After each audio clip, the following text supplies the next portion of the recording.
I used to believe that the worst kind of betrayal was physical, that finding out my wife, Margot, had been with another man would be the ultimate breaking point. But I was wrong. The worst betrayal isn't what someone does in secret. It's what they do right in front of you while looking you in the eye. That night, I learned exactly where I stood in Margot's world. It was supposed to be a casual evening, just a gathering at Callahan's, the bar where we and our friends had been meeting for years. I wasn't in the mood to go, but Margot insisted. She was excited, talking about how we hadn't been out together in weeks, how we needed a break from routine. I agreed, thinking it was one of those small gestures that kept a marriage strong. I should have trusted my gut. From the moment we walked in, something felt off. The air buzzed with an energy I couldn't place, an edge of anticipation in the way our friends looked at me. I chalked it up to nothing, forced a smile, and followed Margot to our usual table. She was different that night, looser, more carefree. She laughed at every joke, even the ones that weren't funny. And she wasn't just laughing, she was touching. Small brushes of her fingers against the arm of the guy sitting next to her. Subtle but deliberate. A touch that wasn't meant for me. I tried to ignore it. I told myself I was overthinking things, that I was just tired. Then someone suggested a game. Truth or dare? One of our friends, Greg, grinned. Already too many drinks in. Old school rules. The game started off harmless. Silly dares, harmless questions. Then it was Margot's turn. Truth or dare? Greg asked. She smirked. Dare. A devilish look passed between Greg and the others before he leaned in, grinning. Kiss the person you find the most attractive in this bar. The laughter that followed was electric. A charged silence before everyone looked at me, waiting for the obvious. I wasn't worried. Margot would laugh, roll her eyes, and kiss me. That's what a wife does, right? But she didn't. She hesitated. A flicker of something unreadable passed through her expression before she turned and kissed someone else. Right there in front of me, in front of everyone. It wasn't just a peck, either. It was slow, intentional, the kind of kiss that didn't just humiliate me. It erased me. The bar erupted into laughter and cheers, and my stomach dropped. I barely heard the noise over the blood rushing in my ears. I don't even remember getting up. I don't remember walking out, but I remember the cold air hitting my face as I stepped outside, my hands shaking. I remember standing there, staring at the pavement, trying to make sense of what just happened. Then my phone rang. It was Margot. I stared at the screen, my thumb hovering over the button. My mind was blank, but I answered. Her voice was soft, almost amused. Are you okay? You know I love you, right? I hung up, and for the first time in my life, I truly felt what it was like to be invisible. I stood outside the bar, my breath visible in the cold night air, my fingers tightening around my phone. Margot's words echoed in my head. Are you okay? You know I love you, right? Love. Was this what love looked like? Was love supposed to feel like my chest had been cracked open and left exposed to the bitter night? I wanted to scream at her, demand an explanation, force her to admit what she had done. But I didn't. I just stood there, my thumb hovering over the call log, my mind unable to piece together the reality of what had just happened. People always talk about betrayal like it's a sudden moment, a knife to the gut, a slap to the face. But real betrayal is slow. It starts as a whisper, a glance, a hesitation, and by the time you realize what's happening, it's already over. I walked home that night. Margot didn't come after me. She didn't text, didn't call again. She was still inside, still laughing, still drinking, still carrying on as if the kiss had been nothing more than a joke. The worst part? Maybe it was a joke to her. I didn't sleep that night. I lay in bed staring at the ceiling, listening to the quiet hum of the city outside. The space beside me remained empty. Margot never came home. Maybe I should have expected that. Maybe I should have known that when a woman is willing to humiliate you in front of an audience, she no longer feels obligated to pretend behind closed doors. By morning, my mind was a mess. I told myself that I was being dramatic, that it was just a stupid game, that I was overreacting. But deep down, I knew better. The gut feeling that had been gnawing at me for months finally had a face. I didn't know how to confront her, so I didn't. When she finally walked through the door the next morning, sunglasses on, her hair a mess, she barely looked at me. She threw her purse on the counter and let out a long yawn before disappearing into the bathroom. No apology, no explanation, just silence. I sat at the kitchen table, staring at my coffee, waiting for something, anything. Minutes passed before she finally emerged, running a hand through her tangled hair. She spotted me sitting there, and for a second, something flickered across her face. Guilt? Amusement? Couldn't tell. Then she smirked. "You look like hell," she said, pouring herself a cup of coffee as if nothing had happened. I didn't reply. I just watched her, my stomach twisting into knots. She took a sip, sighed, and finally met my gaze. "Oh, come on. You're not still upset about last night, are you?" Still. As if my feelings had an expiration date. As if my humiliation had a short shelf life. I clenched my jaw, my hands tightening around the edge of the table. "You kissed someone else, Margot. Right in front of me." She rolled her eyes. "It was a game. It didn't mean anything. You're really going to hold on to this? God, you're so sensitive sometimes." There it was. The deflection, the rewriting of reality. I had seen people talk about gaslighting before, but I had never truly felt it until that moment. She made me the problem. I was the one overreacting. I was the one making a big deal out of nothing. I wanted to scream. Instead, I laughed. A hollow, empty laugh. Margot frowned. "What's funny?" I shook my head, pushing my chair back. "Nothing. Because really, what was the point? I could argue. I could shout. I could demand she acknowledge what she had done. But what difference would it make?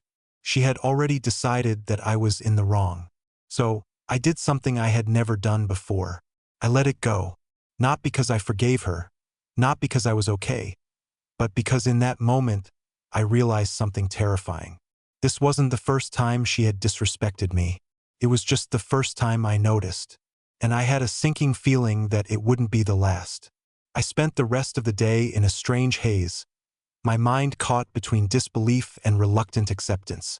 It was like I had been jolted awake from a dream that had gone on for far too long. One where I had convinced myself that Margot was still the woman I fell in love with.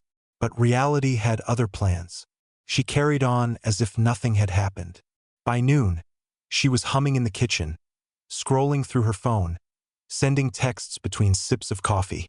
I watched her from the doorway, my stomach twisting at how effortless it all seemed for her. No guilt, no remorse, just another day. "Are you still sulking?" she asked, glancing up at me with a smirk. "I swear you take things so personally." Sulking. That's what she called it. I could have exploded right then and there, demanded to know how she could be so cruel, how she could humiliate me and then act like I was the problem. But I didn't. Instead, I studied her, really studied her. The way she tapped her nails against the counter absent-mindedly. The way her lips twitched when she read a message on her phone. I had spent years loving this woman, yet in that moment, she felt like a stranger. "Where were you last night?" I finally asked, my voice eerily calm. Margot didn't even flinch. She just laughed. "Oh my God, are we really doing this?" "I was out with friends." "You stormed off, remember?" "Yeah," I said. "And you didn't come home." She raised a brow, tilting her head like I was the one acting irrational. "I stayed at Lisa's. I figured you needed time to cool off." "Cool off, right? Because I was the one who did something wrong." I nodded slowly, taking in her expression. She was good at this, twisting things, shifting blame, making it seem like I was crazy for even questioning her. But something about her answer didn't sit right. Lisa. Lisa was her best friend, sure, but she was also married with 2 kids. The idea of Margot crashing at her place in the middle of the night seemed off, especially since Lisa's husband, Mark, was the type to lock the door at 10 p.m. sharp and call it a night. I could have let it go. Maybe a few months ago I would have. But something inside me was cracking, and I needed the truth. So I texted her. I texted Lisa this morning. I lied, keeping my voice casual. She said she didn't see you last night. For a split second, just a fraction of a moment, Margot's expression changed. It was quick, almost imperceptible, but I caught it. A flicker of hesitation, a brief tightening of her jaw. Then, just as quickly, she recovered. "Well, she must have been half asleep when you texted," she said with a shrug, turning back to her phone. "I crashed on the couch after she went to bed. You know Lisa, she sleeps like the dead." A smooth answer, practiced but not perfect, because now I knew she was lying. She wasn't at Lisa's last night. And if she wasn't at Lisa's, then where was she? A sick feeling settled in my gut, and I felt my fingers tighten into a fist at my side. For years, I had ignored the warning signs, the little inconsistencies, the unexplained absences, the way she had slowly, subtly pulled away from me while still keeping me tethered just enough to believe she cared. But now I couldn't ignore it anymore. Something was going on. And for the first time in our marriage, I wasn't just going to accept it. I was going to find out the truth. I always thought that if I were ever in this situation, if my wife was lying to me, sneaking around behind my back, I would know instantly. That I'd feel it like a gut punch, some primal instinct kicking in, warning me that the person I trusted most was betraying me. But it didn't happen like that. It happened in small moments, hesitations, deflections, excuses that seemed reasonable at the time, but in hindsight were anything but. And now, standing in my own kitchen watching Margot casually sip her coffee, my stomach twisted as the weight of her lies pressed down on me. I didn't confront her right away. I knew better than that. Margot was sharp. She was the kind of person who could turn any argument against you, who could make you doubt your own memory. If I went at her without proof, she would twist the story until I was the bad guy. I had seen her do it to other people. Friends, coworkers, even family members. She had a way of rewriting reality, making people question their own sanity. And I wasn't about to fall into that trap. So I played along. I acted like I believed her story, nodded when she told me she stayed at Lisa's, even though I knew she hadn't. I let her roll her eyes and laugh at how paranoid I was. And all the while I was making a plan. That night, when she went to bed early, claiming she had a headache, I waited. I lay there beside her, staring at the ceiling, listening to the soft sound of her breathing. Was she really asleep? Or was she just pretending? I didn't know anymore. But what I did know was that I couldn't ignore this feeling in my gut. So I got up. I moved carefully, making sure not to wake her as I slipped out of bed. My heart pounded as I walked to the living room, grabbing my phone. I hesitated for a moment before typing out a message to Lisa. "Hey, just wanted to say thanks for letting Margot crash at your place last night. I was kind of out of it, so I didn't get all the details. Hope she wasn't too much of a handful." I stared at the screen, waiting. A minute passed, then another. Finally, the 3 little dots appeared. "Lisa." What? She wasn't here. I felt my stomach drop. Even though I knew she had lied, seeing it in writing made it real. Lisa sent another message before I could even process the first one. "Lisa, wait, she told you she was with me? When?" I swallowed hard, my fingers tightening around my phone. Last night. She said she stayed over because I needed time to cool off." There was a long pause. Then Lisa sent something that made my blood run cold. "Lisa, I haven't seen Margot in over a week." I sat down slowly, the weight of it all settling on my chest. She hadn't just lied about where she was. She had lied about everything. She had used Lisa as a cover without even bothering to let her know. So, where the hell was she? I took a deep breath, my mind racing. I had 2 choices. I could wake her up right now, confront her, demand to know the truth. But I already knew how that would go. She would deny it, twist it, make me the crazy one. Or I could wait, be patient, gather evidence, and when the time came, I could make damn sure she didn't talk her way out of it. For the first time in our marriage, I wasn't just going to let this slide. I was going to find out exactly who my wife really was. I didn't sleep that night. Couldn't. Every time I closed my eyes, I saw Margot kissing that guy in the bar. I saw the way she smirked at me the next morning. The way she casually lied about staying at Lisa's like it was nothing. And the worst part, I saw all the moments before that, the ones I had ignored. The late nights, the unexplained phone calls, the way she had started dressing up more when she went out with the girls. I had brushed it off as normal. People change, right? Marriages go through phases. But now I realized the truth. I had been a fool. I spent most of the night sitting in the dark, gripping my phone, staring at the message from Lisa. I haven't seen Margot in over a week. I wanted to be wrong. I wanted there to be a reasonable explanation, but deep down, I knew there wasn't one. When the sun finally came up, I had made my decision. I wasn't going to ask her where she had been. That would be pointless. Instead, I was going to find out for myself. Margot had a routine. She went to work at the same time every day, came home at the same time, except for the nights when she had plans. Today, she had no plans. At least, none she had told me about. I waited until she left for work. Then I followed her. I know how that sounds, like I was some paranoid husband who had lost his mind. But at that point, I didn't care. I needed the truth, and if she wasn't going to give it to me, I was going to take it. She drove like everything was normal, stopping for coffee, tapping her fingers on the wheel to whatever song was playing. I kept my distance, my hands gripping the steering wheel so hard my knuckles turned white. But then something happened. She didn't go to work. She took a different exit, one that didn't lead to her office, one that led to a part of town we rarely visited. My pulse pounded in my ears as I watched her car pull into the parking lot of a small, nondescript building. A motel. A cheap one, the kind that didn't ask questions. I felt my entire body go numb. I watched as she parked, casually, stepped out of her car, and walked toward one of the rooms like she had done it 1,000 times before. No hesitation, no nervous glances. She had done this before. This wasn't a mistake. This wasn't a one-time thing. This was planned.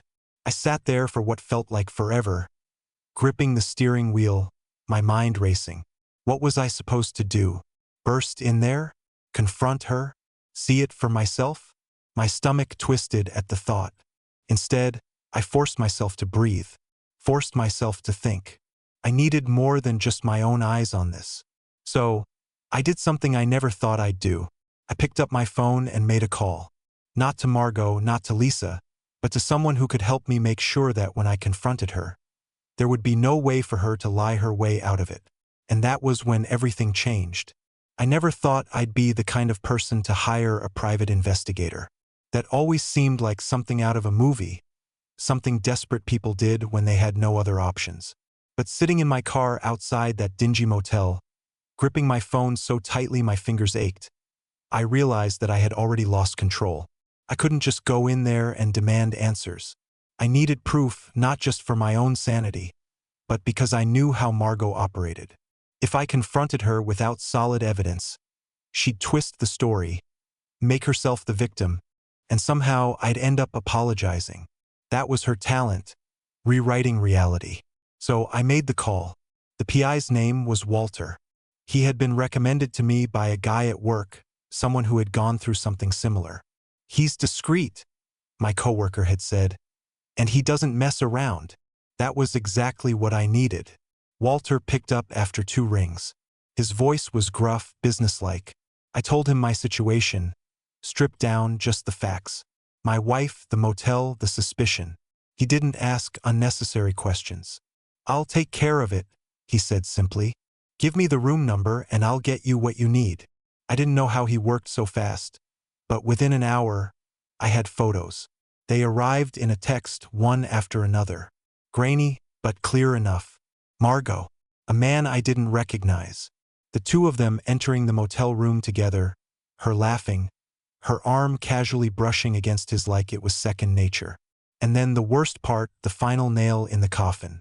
A picture of them leaving the room 2 hours later, her hair slightly tousled, her blouse buttoned wrong, his hand resting lightly on the small of her back.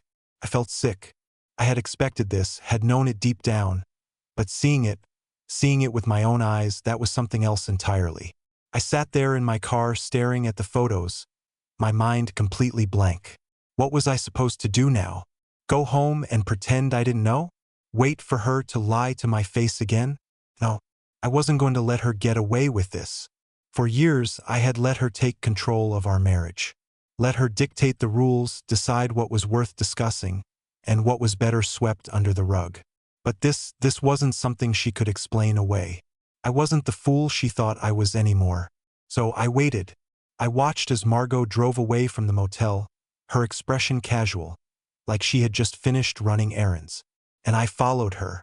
She didn't go back to work. She didn't go home. She went straight to a cafe, sat at a small corner table and pulled out her phone. And then, just as I had suspected, she called me.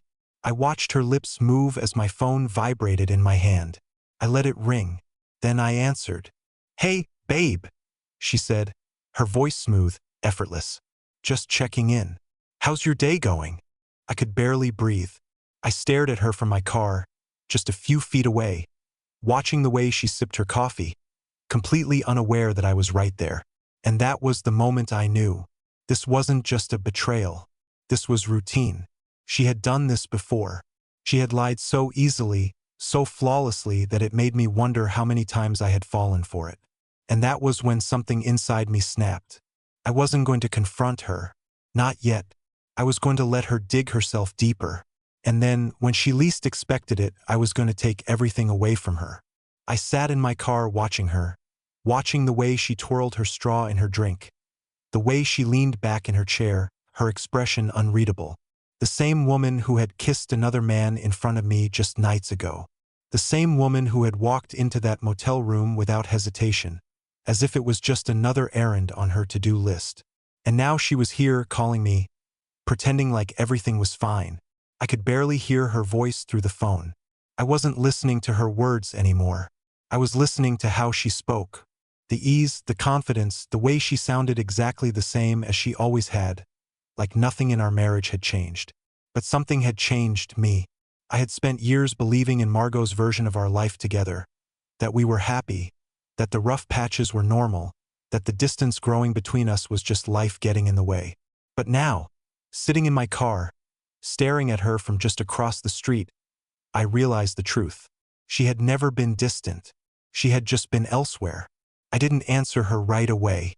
I let her talk, let her fill the silence with small talk about her day, about nothing at all. She asked if I wanted her to pick up anything for dinner, like she was doing me some kind of favor. That was what got me the most. The audacity. She wasn't even trying to cover her tracks. She had made a habit of this, lying to my face so many times that it had become second nature. Finally, I spoke. My voice was calm, measured. "Where are you right now?" She didn't hesitate. "Oh, I just grabbed a coffee. Thought I'd stop for a little break before heading home." The lie came so naturally, so effortlessly that it sent a shiver down my spine. I looked directly at her. I could see the slight smile on her lips, the way she stirred her drink lazily. I knew what I wanted to do. I wanted to walk straight into that cafe, sit down across from her, and watch the color drain from her face when she realized I had been watching her this whole time. I wanted to see the moment the truth caught up to her, the moment she realized she had finally lost control. But that would be too easy. And after everything she had done, she didn't deserve easy. Instead, I played along. "That sounds nice," I said, keeping my tone light. "You deserve a break." She exhaled, almost like she was relieved. "I know, right? Work has been insane." Work. That was almost funny. I let her finish her coffee. I let her sit there and relax, completely unaware that I knew exactly where she had been an hour ago. Then I watched as she got into her car and drove home, humming along to the music like nothing in the world was wrong. I didn't follow her this time. I didn't need to. Instead, I drove in the opposite direction, back to the motel. I wanted to see it with my own eyes. When I arrived, the parking lot was mostly empty, but there was something about the place. The way the neon light flickered, the peeling paint on the door frames, that made my skin crawl. I walked up to the front desk, my heart pounding in my chest. The guy behind the counter barely looked up from his phone. He was young, disinterested, the kind of person who had probably seen far worse things than a cheating wife sneaking around. I didn't know what I was expecting when I spoke, but when the words came out, they surprised even me. "My wife was here earlier," I said, keeping my voice neutral. "She left something in the room." It wasn't exactly a lie. The guy looked me up and down, then shrugged. What room? I had seen the number in the photos Walter had sent me. I said it without hesitation. He barely even thought about it before tossing me a keycard. 5 minutes, he muttered, going back to his phone. I swallowed hard and walked toward the door. The second I stepped inside, the air felt different. It smelled like cheap cleaning spray, masking something else underneath. The bed was made, but barely, like someone had straightened it in a hurry. The trash can was empty. But then my eyes landed on the nightstand. A receipt for 2 coffees, dated from this morning. That was the moment it hit me. She had been here today, not just last night. Not just a mistake, not just one bad decision. She had been here with him again. That's when I realized this wasn't just an affair. This was her real life. And I was the lie. I stood in that motel room for a long time. The stale air pressing down on me like a weight I had carried for years without realizing it. The receipt on the nightstand, the unmade bed, the sheer normality of it all. It hit me like a brick wall. This wasn't some moment of weakness, some single mistake she would regret. This was her life, and I had been nothing more than an afterthought. But as I stared at that receipt, something inside me shifted. I wasn't angry. I wasn't even sad anymore. I just felt free because for the first time in a long time, I saw things clearly. Margot had made her choices, and now I was going to make mine. I didn't need to scream at her, to demand answers, to beg for explanations that wouldn't change a thing. The truth was right in front of me, and it was so simple, I almost laughed. I was done. Not in a dramatic storm out the doorway way. Not in the way she probably expected. Full of rage and accusations. Desperate to make her feel guilty. No, I was really done. I left the motel room without a second glance, tossing the key card onto the front desk as I walked out. The sun had started to set, casting a warm glow over everything. And for the first time in what felt like forever, I inhaled a deep breath of fresh air without feeling like it was suffocating me. I didn't go home right away. I drove. No destination, no plan, just the open road and the hum of the engine beneath me. It was peaceful, calming, and somewhere between 1 mile marker and the next, I realized something important. I had spent years trying to make my marriage work, trying to be patient, trying to be understanding, trying to be enough. But I had never stopped to ask myself the most important question. Did I even want this anymore? The answer was so obvious now. No, I deserved better. And so, by the time I pulled back into my driveway, my decision was already made.